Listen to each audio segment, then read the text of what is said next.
സ്നേഹപ്പെട്ട എല്ലാവർക്കും വേറിട്ട കാഴ്ചകളിലേക്ക് സ്വാഗതം. ക്ലിന്റൺ റിച്ചാർഡ് ഡോക്കിൻസ് എന്ന ബ്രിട്ടീഷ് ജീവശാസ്ത്രജ്ഞൻ തൻ്റെ പ്രഖ്യാതമായ സെൽഫിഷ് ജീൻ എന്ന ഗ്രന്ഥത്തിൽ മനുഷ്യന്റെ ജന്മസിദ്ധമായ സ്വാർത്ഥതയ്ക്കെതിരെ നിതാന്തമായ ജാഗ്രത പുലർത്തേണ്ടതിൻ്റെ ആവശ്യകത പ്രത്യേകം എടുത്തു പറയുന്നുണ്ട്. ജനിതക നിയമപ്രകാരം മറ്റെല്ലാ ജീവികളുടെയും എന്ന പോലെ മനുഷ്യന്റെയും DNA-യിൽ സ്വാർത്ഥത മായ്ച്ചു കളയാനാവാത്ത വിധം വ്യക്തമായി എഴുതപ്പെട്ടിട്ടുള്ളതാണ്. പരോപകാര തൽപരതയും സഹജീവി സ്നേഹവും ശീലിക്കാൻ നിർബന്ധമായും അവനെ പഠിപ്പിച്ചിരിക്കണമെന്ന് അദ്ദേഹം ഊന്നി പറയുന്നു. നിസ്വാർത്ഥത പ്രകൃതി വിരുദ്ധമായതുകൊണ്ട് അവനവനോട് തന്നെയുള്ള ഒരു ആഭ്യന്തര യുദ്ധത്തിലൂടെ മാത്രമേ ഒരാൾക്ക് മറ്റുള്ളവരുടെ സങ്കടങ്ങൾ തിരിച്ചറിയാനും അവനെ സഹായിക്കാനുമാവൂ. അങ്ങനെയാണ് അത്തരം പ്രവൃത്തികൾ ശരീര തൃഷ്ണകളെ ജയിക്കുന്ന ആത്മീയ വൃത്തികളായി മാറുന്നത്. വേറിട്ട കാഴ്ചകളിൽ ഇപ്പോൾ നമ്മോടൊപ്പമുള്ള ഭരണിക്കാവ് രാധാകൃഷ്ണൻ ചിത്രങ്ങളും പാട്ടും കവിതയും നാടകവും സിനിമയുമായി നാട് മുഴുവൻ ചുറ്റി നടന്ന് കുട്ടികളിൽ മനുഷ്യസ്നേഹവും സാമൂഹ്യ ബോധവും വളർത്തിയെടുക്കാനുള്ള ഭഗീരഥ പ്രയത്നത്തിലാണ്.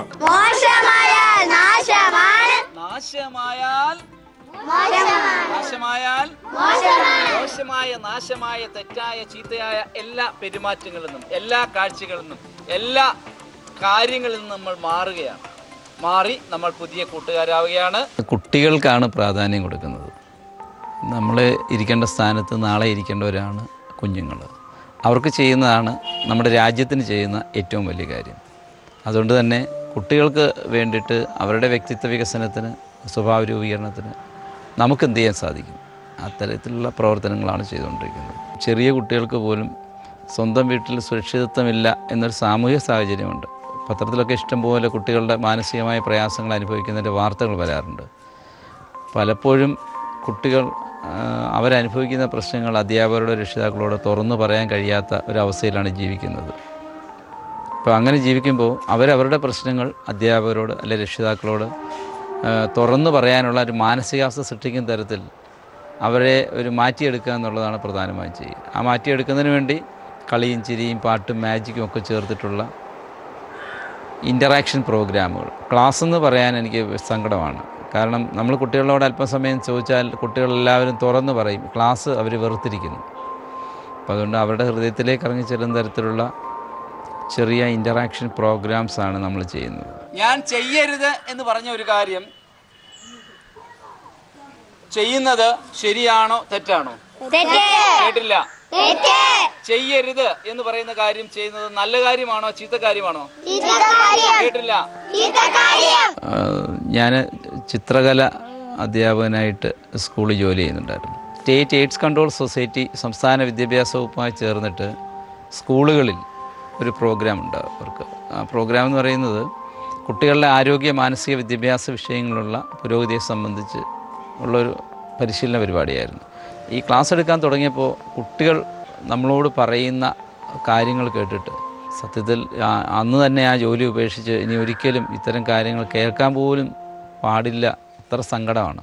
മാന്നാർ ശ്രീ ഭുവനേശ്വരി സ്കൂളിലാണ് അന്ന് ജോലി ചെയ്തുകൊണ്ടിരുന്നത്. അവിടെ നിന്ന് വന്നാണ് ഈ ക്ലാസ്സുകൾക്ക് പോയത്. എൻ്റെ സ്കൂളിൽ 2500ഓളം കുട്ടികളുണ്ട്. ഈ 2500 കുട്ടികൾക്കപ്പുറം ഓരോ കുഞ്ഞും അനുഭവിക്കുന്ന പ്രയാസങ്ങൾ, ഇത്തരത്തിലുള്ള പ്രശ്നങ്ങളിലൂടെ കടന്നു പോകുന്നുള്ളൊരു തിരിച്ചറിവാണ് ഈ കുട്ടികൾക്കപ്പുറത്തേക്ക് ഒട്ടാകെ യാത്ര ചെയ്ത് ഇത്തരം കാര്യങ്ങൾ ചെയ്യണമെന്നുള്ള ആഗ്രഹവുമായിട്ട് ഇറങ്ങി തിരിച്ചത്.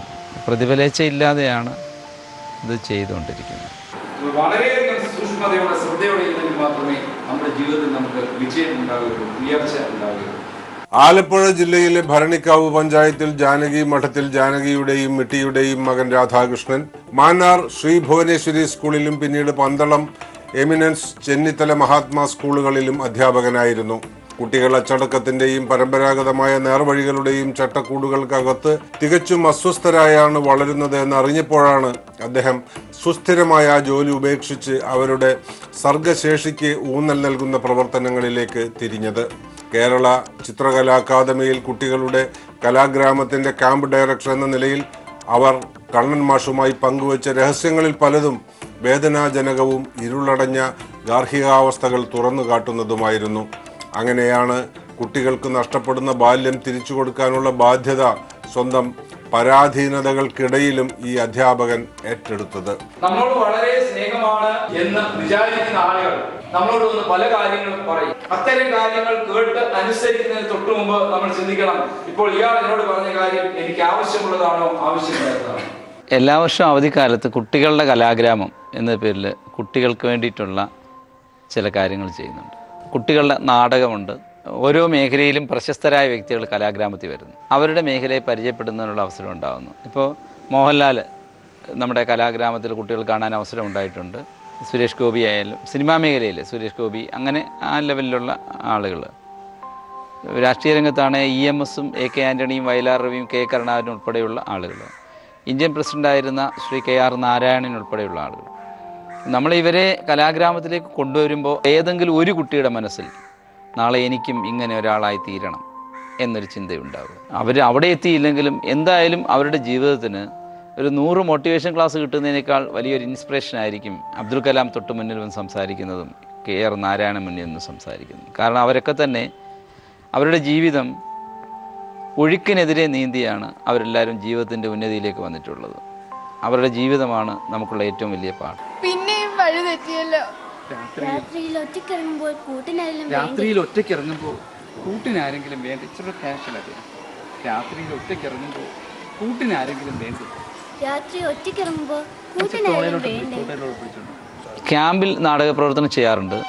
അതല്ലാതെ തന്നെ സ്കൂളുകളിൽ ചെന്നിട്ട് കുട്ടികൾക്ക് വേണ്ടിയിട്ട് ഒരു തിയേറ്റർ വർക്ക് എന്നുള്ള നിലയിൽ വർക്ക്ഷോപ്പ് ഇട്ടിട്ട് അവർക്ക് വേണ്ടി നാടകം ചെയ്തു കൊടുക്കാറുണ്ട്. ഒന്നും മിണ്ടാതെ മാറി നിൽക്കുന്ന, നാണിച്ച് നിൽക്കുന്ന കുട്ടികൾ ഒരാഴ്ച നമ്മുടെ ക്യാമ്പിലായിട്ട് അല്ലെങ്കിൽ നമ്മുടെ ഈ നാടകത്തിൻ്റെ സംഘത്തിലേക്ക് വരുമ്പോൾ അവസാനം നമ്മൾ പ്രതീക്ഷിക്കാത്ത തരത്തിലുള്ള ഭയങ്കര അത്ഭുതകരമായ പെർഫോമൻസ് ആ കുട്ടികൾ കാണിക്കും. അവൻ്റെ എല്ലാ ലജ്ജയും മാറിയിട്ട്. തീർച്ചയായും പല രക്ഷകർത്താക്കളും ഇത്തരം നാടക ക്യാമ്പുകൾ നടക്കുമ്പോൾ എൻ്റെ കുട്ടിയെ നാടക നടിയാക്കാൻ വിടത്തില്ല, നാടക നടനാക്കാൻ വിടത്തില്ല, അങ്ങനെ കളിക്കാൻ വിടത്തില്ലെന്ന് പറയുമ്പോൾ അവർ ഇത്തരമുള്ള പ്രവർത്തനങ്ങളെ സംബന്ധിച്ച് അജ്ഞത കൊണ്ട് മാത്രമാണ് അവരങ്ങനെ വിലയിരുത്തുന്നത്. തീർച്ചയായും ഒരു കുട്ടിക്ക് അവൻ്റെ എല്ലാ തരത്തിലുള്ള കഴിവുകളെ വളരെ കൃത്യമായി വ്യക്തമാക്കാൻ കഴിയുന്ന, പ്രതികരിക്കാൻ കഴിയുന്ന, നിരീക്ഷിക്കാൻ കഴിയുന്ന ഒരു ഏറ്റവും മികച്ച ഒരു വേദിയാണ് കുട്ടികളുടെ നാടകം അല്ലെങ്കിൽ നാടകവേദി എന്ന് പറയുന്നത്. കുട്ടികളുള്ള സഫാക്കമ്പം മാറാനൊരു നല്ലൊരു വേദിയായിരുന്നു. അവിടെയുള്ള എല്ലാവരും സ്റ്റേജിൽ കയറ്റുമായിരുന്നു മാഷ്. അങ്ങനെ ഒരാൾ വരുമ്പോൾ, ക്ലാസ് എടുക്കാൻ വരുമ്പോൾ അവരോട് നന്ദി പറയാനും സ്വാഗതം പറയാനും ഞങ്ങൾ കുട്ടികളെ തന്നെ ഏർപ്പെടുത്തി. അങ്ങനെ ഒരു എല്ലാവർക്കും പുറമേ വരുന്ന ഒരു വേദി എങ്ങനെ അഭിമുഖീകരിക്കാമെന്ന് എല്ലാവരും പഠിച്ചത് കലാഗ്രാമത്തിലൂടെ തന്നെ. ദൈവം കനിഞ്ഞ് 2 ആൺമക്കളെ തന്നു. മൂത്തവൻ പട്ടാളത്തിൽ ചേർന്നു. രാജ്യത്തിന് വേണ്ടി അവൻ മരിച്ചു. KPSC-യുടെ നാടക ക്യാമ്പിനൊക്കെ ഞാൻ പോയിട്ടുണ്ട്, ഫിലിം ക്യാമ്പിന് പോയിട്ടുണ്ട്. നല്ലൊരു ക്യാമ്പുകൾക്കൊക്കെ പോകുമ്പോൾ നമുക്കൊരു നല്ല എനർജി തോന്നും. ഇത്തരം പരിപാടികളിലൊക്കെ നമുക്ക് ചേരാനും നല്ലവണ്ണം പ്രവർത്തിക്കാനും ഒക്കെ നമുക്ക് തോന്നും. ആരോടും നാണം കുണുങ്ങി ഒരു ലജ്ജയോടെ സംസാരിക്കുന്ന ഒരു ക്യാരക്ടർ നമുക്ക് ഉണ്ടാകത്തില്ല. എല്ലാവരോടും പോസിറ്റീവായിട്ട് നല്ല എനർജറ്റിക് ആയിട്ട് സംസാരിക്കാൻ ഇതുപോലത്തെ ക്ലാസ്സുകൾക്ക് കഴിയും. എനിക്ക് വിജയിക്കണം എന്ന ചിന്ത, കൃത്യമായ ശ്രദ്ധ, കൃത്യമായ ലക്ഷ്യം, കഠിനമായ പരിശ്രമം, ഇതുണ്ടെങ്കിൽ വിജയിക്കാൻ സാധിക്കും. നമ്മുടെ കുട്ടികളുടെ കലാഗ്രാമത്തിൽ കാക്കനാടൻ എന്ന് പറയുന്ന സാഹിത്യകാരൻ വന്നിട്ട് പറഞ്ഞ ഒരു കാര്യമാണ്, കുട്ടികളെ രക്ഷിതാക്കളാണ് നിങ്ങളുടെ ശത്രുക്കൾ എന്നാണ് അദ്ദേഹം പറഞ്ഞത്. ഒരു കൂട്ടം രക്ഷിതാക്കൾ മോനെ കളക്ടറാക്കണമെന്നും എഞ്ചിനീയർ ആക്കണമെന്നും പറഞ്ഞ് നെട്ടോട്ട് ഓടുമ്പോൾ അവനെ ഒരു മനുഷ്യനാക്കി മാറ്റാനായിട്ട് ഈ രക്ഷകർത്താവ് എന്ത് ചെയ്യുന്നു എന്നുള്ളതൊരു വളരെ പ്രധാനപ്പെട്ട കാര്യമാണ്. ഈ നെട്ടോട്ടത്തിന് വേണ്ടിയിട്ട് ഇവൻ ഒരിക്കലും അനുഭവിക്കാൻ പാടില്ലാത്ത തരത്തിലുള്ള സംഘർഷവും സമ്മർദ്ദവും മനസ്സിനും ശരീരത്തിനും കൊടുത്തുകൊണ്ട് അവനെ വിടുന്നത്. അവൻ്റെ ചിന്തകളല്ല അവനെ മുന്നോട്ട് നയിക്കുന്നത്. അവന് സ്വതന്ത്രമായി ചിന്തിക്കാൻ പോലും കഴിയാത്ത തരത്തിലാണ് ഇന്നത്തെ വിദ്യാഭ്യാസത്തിൻ്റെ രീതി ചിലർക്കെങ്കിലും അനുഭവിക്കേണ്ടി വരുന്നത്. എല്ലായിടത്തും അങ്ങനെ ഉണ്ടെന്ന് ഞാൻ പറയുന്നില്ല. അപ്പോൾ സാഹചര്യങ്ങളിലൂടെ കടന്നു പോകുമ്പോൾ കുട്ടികൾക്കെന്നല്ല മുതിർന്നവർക്ക് പോലും ഒന്നും ചെയ്യാൻ സമയമില്ല. ഒരു മതിലിനപ്പുറം മനുഷ്യനല്ലാതാക്കി മാറ്റുന്ന തരത്തിലേക്ക് മനുഷ്യനും തമ്മിൽ അകന്നു പോയിരിക്കുന്നു. അവിടെയാണ് നമ്മുടെ പുതിയ തലമുറ രക്ഷിതാക്കളെ വയോജന കേന്ദ്രങ്ങളിൽ ബന്ധിക്കാനായിട്ട് തയ്യാറാവുന്നത്. എയ്ഡ്സ് കൺട്രോൾ യൂണിറ്റ്, അതുപോലെ തന്നെ കുട്ടികൾ ലഹരി വിരുദ്ധ പരിപാടികൾ സംഘടിപ്പിക്കുക, SPC ക്യാമ്പുകളൊക്കെ വരുമ്പോൾ ആ ക്യാമ്പുകളിലൊക്കെ വരുന്ന നിർദ്ദേശങ്ങൾ കൊടുക്കുക.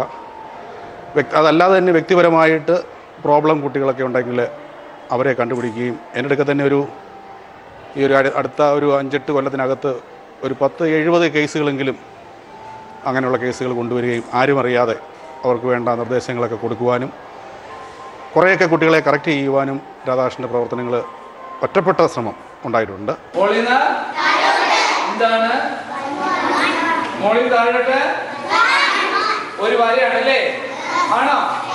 വേണ്ടത്ര ചികിത്സ ലഭിക്കാതെ അകാലത്തിൽ വേർപെട്ടു പോയ മാതാപിതാക്കളാണ് രാധാകൃഷ്ണനെ കാരുണ്യ പ്രവർത്തനങ്ങളിലേക്ക് തിരിച്ചത്. എയ്ഡ്സ് കൺട്രോൾ സൊസൈറ്റിയുടെ സംസ്ഥാന റിസോഴ്സ് പേഴ്സണായി പ്രവർത്തിക്കുന്നതിൽ നിന്ന് ലഭിക്കുന്ന വരുമാനത്തിന്റെ ഒരു പങ്ക് രാധാകൃഷ്ണൻ വൃദ്ധജന പരിപാലനത്തിനും കുട്ടികളുടെ കലാക്യാമ്പുകൾ നടത്തുന്നതിനും ചെലവഴിക്കുന്നു. ആർഭാടമില്ലാത്ത ജീവിതവും എല്ലാത്തിനും കൂടെ നിൽക്കുന്ന കുടുംബവും കരുത്തും തണലുമായി ഒപ്പമുള്ളതുകൊണ്ടാണ് ഭാവിയെക്കുറിച്ചുള്ള ആശങ്കകൾ ഇയാൾക്കില്ലാത്തത്. ഒരു തിരുവോണത്തിന് ഞാൻ എൻ്റെ അടുത്തുള്ള വീടുകളിൽ ചെന്നിട്ട് പറഞ്ഞു, ഒരു പൊതി ചോറ് തരണം. അവർ എന്താണ് ചോറോ തിരുവോണം എന്താ? ഞാനിപ്പോൾ പറഞ്ഞു, നമ്മളൊക്കെ ഇന്ന് സുഭിക്ഷമായിട്ട് ഭക്ഷണം കഴിക്കുന്നു. ഇന്നത്തെ ദിവസം ഒരു നേരത്തെ ആഹാരം കഴിക്കാനായിട്ട് കഴിയാത്ത ഒത്തിരി ആളുകൾ തെരുവിലൊക്കെ നടക്കുന്നുണ്ട്, അതുപോലെ ആശുപത്രികളായിട്ട് കഴിയുന്നുണ്ട്. അപ്പോൾ അവർക്ക് നമുക്ക് ചെയ്യാവുന്ന ഒരു ചെറിയ കാര്യമല്ലേ, ഒരു പൊതി ചോറുമായിട്ടാണ് വീട്ടിൽ നിന്ന് പോയത്. അപ്പോൾ സംസാരിച്ചുകൊണ്ട് അവർ ചോദിച്ചു, അങ്ങനെ ആളുകളുണ്ടോ? ഞാൻ സംസാരിച്ചിരുന്ന ആ ഗേറ്റിലേക്ക് ഒരുത്ത് നടന്നു വരുന്നു, ഒരു ഭിക്ഷക്കാരനാണ്. അയാൾ നടന്നു വന്നിട്ട് ഇങ്ങനെ അവിടെ കൈ കാണിച്ചു. ഞാൻ പറഞ്ഞു, ഭക്ഷണം കഴിച്ചതാണോ? ഇല്ല. തരട്ടെ? ആ എന്ന് പറഞ്ഞു. ഞാൻ എൻ്റെ കയ്യിൽ നിന്ന് പൊതി എടുത്തു കൊടുത്തു. അയാൾക്ക് ഭയങ്കര സന്തോഷമായി. അപ്പോൾ അയാൾ നടന്നു പോയി. ഇവരും എന്നോട് പറഞ്ഞു, ഞാൻ 2 പൊതി ചോറ് തരാം കേട്ടോ. ഞാൻ പറഞ്ഞു, 2 പൊതി വേണ്ട, 1 മതി. അല്ല, 1 കൊടുത്തില്ലേ? ഞാൻ പറഞ്ഞു, വേണ്ട, 1 മതി എന്ന് പറഞ്ഞു. തിരിച്ച് വീണ്ടും അവരുടെ വീട്ടിൽ ഭക്ഷണപ്പൊതി വാങ്ങിക്കാൻ വന്നപ്പോൾ എന്താണെന്ന് അറിയത്തില്ല, കൃത്യമായി അവരുടെ വീട്ടിൽ നിന്ന് ഭക്ഷണപ്പൊതി വാങ്ങിയപ്പോൾ ഒരു സ്ത്രീ അവിടെ വന്നു. അവരോട് ചോദിച്ചു, ഭക്ഷണം കഴിച്ചു? ഇല്ല. അവർക്ക് കൊടുത്തു. അവിടുന്ന് അന്നത്തെ ദിവസം ഈ ഭക്ഷണപ്പൊതി എല്ലാം കളക്ട് ചെയ്തിട്ട് നേരെ ഞാൻ വണ്ടിക്കകത്ത് വെച്ച് ഇങ്ങനെ പോയി, റോഡിൽ പോയി എല്ലാവർക്കും കൊടുത്തു. പിന്നീട് കായംകുളത്ത് ഗവൺമെൻറ് ആശുപത്രിയിൽ പോയി. അവിടെയും അന്ന് ഈ തിരുവോണത്തിൻ്റെ അന്ന് 3 സംഘങ്ങളാണ് അവിടെ ഭക്ഷണപ്പൊതി കൊടുത്തത്. എന്നിട്ടും ഭക്ഷണം കിട്ടാത്ത ആളുകളുണ്ടായിരുന്നു, കുറച്ച് പേര്. അപ്പോൾ അവർക്ക് ഭക്ഷണം കൊടുത്തു. കുറേ അധികം വന്നതുമായിട്ട് നേരെ ഓച്ചിറയിൽ പോയി. ഓച്ചിറയിൽ പോയിട്ട് അവിടെ ഭിക്ഷക്കാരായിട്ടുള്ള ആരും ശ്രദ്ധിക്കാത്ത കുറേ പാവങ്ങളുണ്ട്. അവർക്ക് ഇങ്ങനെ പൊതികൾ കൊടുത്തു വന്നപ്പോൾ എൻ്റെ കയ്യിൽ കൊണ്ടുപോയ പൊതി തീർന്നു പോയി. അപ്പോൾ 2 ആൽത്തറകളാണ്. അപ്പോൾ അപ്പുറത്തെ ആൽത്തറയിൽ ഇരിക്കുന്ന ആളുകൾ ഇവിടെ ഭക്ഷണപ്പൊതി കൊടുക്കുന്ന വിവരം അറിഞ്ഞിട്ട് വയ്യാത്ത എഴുന്നേറ്റ് നടക്കാൻ ചില അമ്മമാർ പതുക്കെ അവിടെ നിന്ന് ഇങ്ങോട്ട് വരുന്നുണ്ട്. അവർക്ക് കൊടുക്കാൻ എൻ്റെ ഭക്ഷണപ്പൊതിയില്ല. അതെന്നെ വല്ലാത്ത വേദനിപ്പിച്ച സംഭവമാണ്. തിരിച്ചു പോകുന്നു. ഞങ്ങൾ എല്ലാ മാസവും ചെങ്ങന്നൂർ YMCA ഡയാലിസിസ് ചെയ്യുന്നതിന് വേണ്ടിയിട്ട് സൗജന്യ ഡയാലിസിസ് ചെയ്യുന്നു. ചെങ്ങന്നൂർ ഫസ്റ്റ് എന്ന് പറഞ്ഞ ഒരു പ്രോഗ്രാമിൻ്റെ കളക്ഷൻ എടുത്തിട്ട്. അപ്പോൾ അവിടെ രോഗികളൊക്കെ സഹായിക്കുന്ന കാര്യങ്ങളുണ്ട്. അപ്പോൾ ഇതേപ്പറ്റി സംസാരിച്ച് കൊണ്ടിരുന്നപ്പോൾ ഒരു ബാങ്കിൻ്റെ മാനേജർ പറഞ്ഞു, ചില ആളുകളുണ്ട് കോടിക്കണക്കിന് രൂപ ബാങ്കിലിട്ടിരിക്കുന്നു, അടുത്ത ഒരു അവകാശിയില്ല. അവർ മരണപ്പെട്ടാൽ ഈ പൈസ ബാങ്കിന് പോകത്തേ ഉള്ളൂ. ഇവർ ഈ ബാങ്കിലിട്ടേക്കുന്ന പൈസയുടെ ചെറിയ ശതമാനം എടുത്തിട്ട് ഇത്തരം ആളുകളെ സഹായിക്കാനായിട്ട് അവർ തയ്യാറാവുന്നില്ല. ഇതൊക്കെ നമുക്ക് വലിയ സങ്കടം ഉണ്ടാക്കുന്ന കാര്യമാണ്. അത് കോടീശ്വരന്മാരുടെ കാര്യം. എൻ്റെ അമ്മ ഒക്കെയാണ്, എൻ്റെ അമ്മയും എൻ്റെ സഹോദരിയും ഒക്കെയാണ് എനിക്ക് ഇത്തരം കാര്യങ്ങൾക്കൊരു പ്രചോദനം. കാരണം നടന്നു പോകുമ്പോൾ മലമൂത്ര വിസർജനം ചെയ്യുന്ന അത്രമാത്രം അങ്ങനെയുള്ള ആളുകളെ എൻ്റെ അടുത്തുള്ള ചില വീട്ടിലെ. അപ്പോൾ അങ്ങനെയൊക്കെ ആകുമ്പോൾ സ്വന്തം മക്കൾ പോലും അല്ലാതെ അവരെ വെറുക്കും. അവരെയൊക്കെ എൻ്റെ വീട്ടിൽ വിളിച്ചിട്ട് എൻ്റെ അമ്മ ഭക്ഷണം കൊടുക്കുകയും അവർക്ക് വേണ്ട കാര്യങ്ങൾ ചെയ്തു കൊടുക്കുകയും ചെയ്യുന്നത് കണ്ട് വളർന്ന ആളാണ് ഞാൻ. അങ്ങനെ ഒരു അമ്മയുടെ മോന് അങ്ങനെ ചെയ്യാതിരിക്കാൻ ഒരിക്കലും പറ്റത്തില്ല. അപ്പോൾ എൻ്റെ ഒരു പ്രചോദനം അതാണ്, മറ്റുള്ളവർക്ക് സഹായിക്കാനായിട്ടുള്ള ഒരു പ്രചോദനം അതാണ്. തെരുവോരങ്ങളിലെ ഒറ്റപ്പെട്ടു പോയി രോഗാവസ്ഥയിൽ അവഗണിക്കപ്പെട്ട് മക്കള് തെരുവിലേക്ക് വലിച്ചെറിഞ്ഞ് അങ്ങനെ 100 കണക്കിന് ആളുകളെയാണ് ഇദ്ദേഹം രക്ഷപ്പെടുത്തി ഇതുപോലുള്ള സ്ഥാപനങ്ങളിലെത്തിച്ച് അവർക്ക് പുതിയ ജീവിതം കൊടുത്തിട്ടുള്ളത്. അതോടൊപ്പം തന്നെ കുഞ്ഞുങ്ങളുടെ മേഖലയിൽ അദ്ദേഹം മുതിർന്നവർക്ക് അവയർനെസ് കൊടുക്കുന്നതിന് പകരം ഈ അവയർനെസ് കുഞ്ഞുങ്ങളിലേക്ക് എത്തിക്കുവാൻ ഏറ്റവും കൂടുതലായി ശ്രദ്ധിക്കുന്ന ഒരാളാണ് പ്രിയപ്പെട്ട കണ്ണമാഷ. കാരണം എനിക്കത് നന്നായി അറിയാം. ഞങ്ങൾ പലപ്പോഴും പല പരിപാടികൾ ഒരുമിച്ച് പോയിട്ടുണ്ട് സ്കൂളുകളിൽ എത്തിയിട്ട്. നിങ്ങളുടെ മാതാപിതാക്കൾ, അതായത് പല തരത്തിലായിരിക്കും അത് അവതരിപ്പിക്കുന്നത്. അത് അവതരിപ്പിച്ച് അവസാനം കൊണ്ടെത്തിക്കുന്നത് തങ്ങളുടെ ജീവിതം തന്നെ ദാനം ചെയ്ത് വളർത്തിയെടുക്കുന്ന മക്കളാൽ ഒരിക്കലും ഒരു മാതാപിതാക്കളും അവഗണിക്കപ്പെടരുത് എന്ന പ്രാർത്ഥനയും പ്രതിജ്ഞയോടുകൂടിയാണ് ആ പരിപാടികൾ പലപ്പോഴും അവസാനിപ്പിക്കുന്നത്. സാറിനെ പോലുള്ള കുറച്ച് ആൾക്കാർ ഇവിടെയൊക്കെ ഉള്ളത് കൊണ്ട് വലിയ കുഴപ്പമില്ലാതൊക്കെ നമ്മുടെ ഈ സമൂഹം നന്നായിട്ട് പോകുന്നു എന്ന് പുള്ളിയോട് പല പ്രാവശ്യം പറഞ്ഞിട്ടുണ്ട്. പുള്ളിയുടെ വീട്ടിൽ പട്ടിണിയാണ്, പക്ഷേ പുള്ളി ബാക്കിയുള്ളവരുടെ കാര്യങ്ങൾക്ക് ശ്രദ്ധ കൊടുക്കുക, അവർക്ക് അരി മേടിക്കാനുള്ള കൊടുക്കുക, അല്ലെ അവരുടെ ജീവിതമാർഗത്തിനുള്ള കാര്യങ്ങൾക്ക് വേണ്ടിയിട്ട് പുള്ളി ഓടുക, ആടിനെ മേടിച്ചുകൊണ്ട് കൊടുക്കുക, അല്ലെ നിത്യവൃത്തിക്കുള്ള മറ്റുള്ള എന്തെങ്കിലും കാര്യങ്ങൾ കണ്ടെത്തുക. ഇതൊക്കെയാണ് പുള്ളിയുടെ സന്തോഷം. അതൊക്കെയാണെന്നാണ് എനിക്ക് തോന്നുന്നത്. ഒന്നായി മറ്റുള്ളവർക്ക് നന്മ ചെയ്യുന്ന, നന്മയുടെ പ്രകാശം പരത്തുന്ന നല്ല മനുഷ്യരായുക. ഇവിടെ നോക്കൂ, ഒന്നായി മറ്റുള്ളവർക്ക് നന്മ ചെയ്യുന്ന, നന്മയുടെ പ്രകാശം പരത്തുന്ന ഒരു ചിത്രം. അക്കങ്ങളും അക്ഷരങ്ങളും ഒരർത്ഥത്തിൽ ചിത്രങ്ങൾ തന്നെയാണെന്ന് ഓർമ്മപ്പെടുത്തുന്നതാണ് രാധാകൃഷ്ണന്റെ കലാക്ലാസുകൾ. കുട്ടികൾ പറയുന്ന അക്കങ്ങളിൽ നിന്ന് ആരംഭിക്കുന്ന ചിത്രരചനയിലൂടെ അദ്ദേഹം അവരുടെ മനസ്സിലേക്ക് എളുപ്പത്തിൽ പ്രവേശിക്കുന്നു. അവിടെ അടിഞ്ഞുകിടക്കുന്ന അപകർഷതാബോധത്തിന്റെ ചപ്പും ചവറും തൂത്തുവാരിക്കളഞ്ഞ് ആത്മവിശ്വാസത്തിന്റെ തെളിഞ്ഞ പ്രകാശത്തിൽ അവർക്ക് അവരെ തന്നെ കാട്ടിക്കൊടുക്കുന്നു. വരാനിരിക്കുന്ന നാളുകൾ അവരുടേതാണെന്ന് ബോധ്യപ്പെടുത്തുന്നു.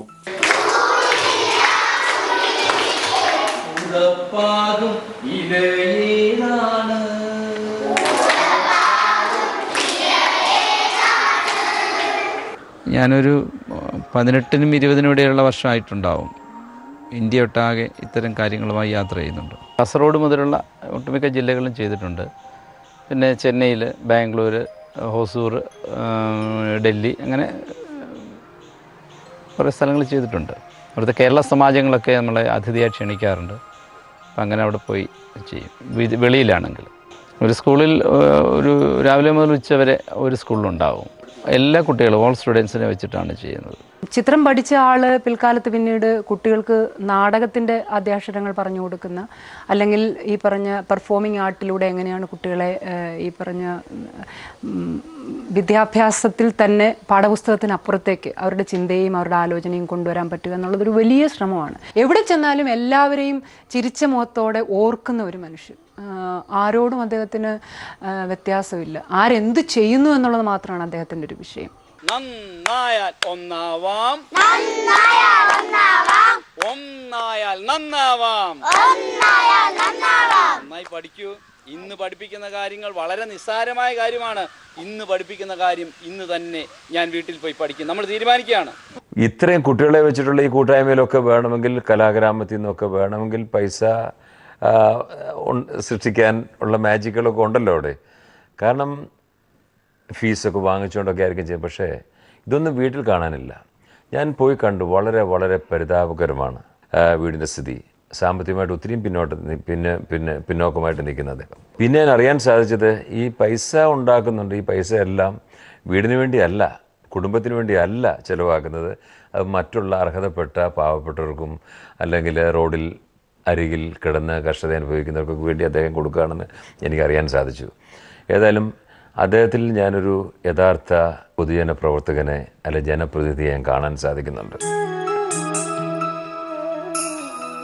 നാട്ടിലുള്ള എന്ത് പ്രശ്നങ്ങളുണ്ടായാലും അദ്ദേഹം പത്രമാധ്യമങ്ങളിലൂടെ അറിയുന്നതായാലും പിന്നെ സൗഹൃദത്തിൻ്റെ ഇതിലൂടെ പലപ്പോഴും ഞങ്ങളൊക്കെ ഫോൺ ചെയ്തും അല്ലാതെ നേരിട്ട് പലപ്പോൾ കാണുമ്പോൾ എന്തുണ്ട് വിശേഷം എന്ന് ചോദിക്കുമ്പോൾ അങ്ങനെ അദ്ദേഹം ഞങ്ങളുടെ ചോദിച്ചറിഞ്ഞ് നാട്ടിലുള്ള ഏത് വിഷയങ്ങളും അദ്ദേഹം ഇടപെടുന്നു. ജീവകാരുണ്യ പ്രവർത്തനം എന്നതിലുപരി മനുഷ്യൻ്റെ നന്മയ്ക്ക് വേണ്ടി എന്ത് ചെയ്യാൻ പറ്റും എന്നുള്ള ഒരു വിഷയത്തെക്കുറിച്ച് അദ്ദേഹം ചിന്തിച്ചുകൊണ്ടാണ് പ്രവർത്തിക്കുന്നത്. കേരളീയ ഗ്രാമങ്ങളിൽ മാത്രമല്ല, ഡൽഹി, കൽക്കട്ട, മുംബൈ തുടങ്ങിയ വൻ നഗരങ്ങളിലും മലയാളി കുട്ടികൾക്കിടയിൽ ഏറെ പ്രസിദ്ധനായ കണ്ണൻ മാഷ് വാസ്തവത്തിൽ ഒരു സഞ്ചരിക്കുന്ന ബാലകലാഗ്രാമമാണ്. അധ്യാപനത്തിലെ നൂതന രീതികൾ അംഗീകരിച്ച് ജില്ലാതലത്തിൽ അദ്ദേഹത്തെ മികച്ച അധ്യാപകനാക്കാനുള്ള അവാർഡ് നൽകി ഭരണകൂടം ആദരിച്ചു. ഇരയിമ്മൻ തമ്പി പുരസ്കാരവും കവി കൂടിയായ ഈ കലാകാരനെ തേടിയെത്തി. പക്ഷേ കുട്ടികളുടെ ഹൃദയത്തിൽ ലഭിച്ച സ്ഥാനമാണ് ഭരണിക്കാവ് രാധാകൃഷ്ണന്റെ ഏറ്റവും വലിയ നേട്ടം. എൻ്റെ കുടുംബമാണ് എൻ്റെ ശക്തി. ഓരോരുത്തരും വലിയ വലിയ മോഹങ്ങൾ, സ്വപ്നങ്ങൾ വെച്ചിട്ട് കുടുംബത്തിൽ ഒത്തിരി പ്രയാസങ്ങളുണ്ടാകുമ്പോൾ എൻ്റെ ഇല്ലായ്മയിൽ എന്നെ പിന്തുണയ്ക്കുന്നവരാണ് എൻ്റെ കുടുംബം. ക്ലാസ്സുകൾ 20 വർഷമായിട്ട്, ഞാനിവിടെ വന്നിട്ട് 17 വർഷമായി. അതിന് മുമ്പേ തൊട്ട് ക്ലാസ്സുകളുണ്ട്. അന്ന് മുതൽ തീർച്ചയായിട്ട് ക്ലാസ്സുകളാണ്. തീർത്തുന്നത് കൊണ്ട് സന്തോഷമായിട്ട് കഴിയുന്നു. ഇപ്പോൾ മോൾ 9-ലായതേ ഉള്ളൂ. വലിയ ഫീസുകളോ ഒന്നുമില്ലല്ലോ. ആഹാരത്തിനൊന്നും കുഴപ്പമില്ല, സമ്പാദ്യങ്ങളില്ലെന്നുള്ളതേ ഉള്ളൂ.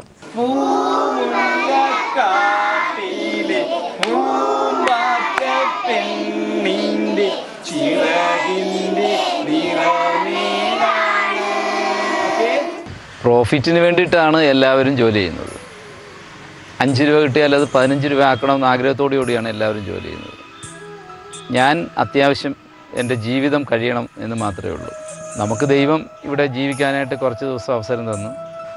ഈ ജീവിക്കുന്ന ഇത്രയും ദിവസവും നമുക്ക് ചെയ്യാവുന്ന ചെറിയ കാര്യങ്ങൾ, കോടാനുകോടി വർഷം ആയുസ്സുള്ള ഈ ഭൂമിയിൽ കുറച്ച് ദിവസം മാത്രം നമ്മൾ ജീവിക്കാനായിട്ട് ദൈവം അവസരം തരുമ്പോൾ ഈ നിമിഷത്തിൽ നമുക്ക് എന്താണ് ചെയ്യാൻ കഴിയുക? നമുക്ക് ചെയ്യാവുന്ന ചെറിയ നന്മകൾ മറ്റുള്ളവർക്ക് ചെയ്യുക എന്നുള്ളതാണ്. അതിനപ്പുറമൊന്നുമില്ല.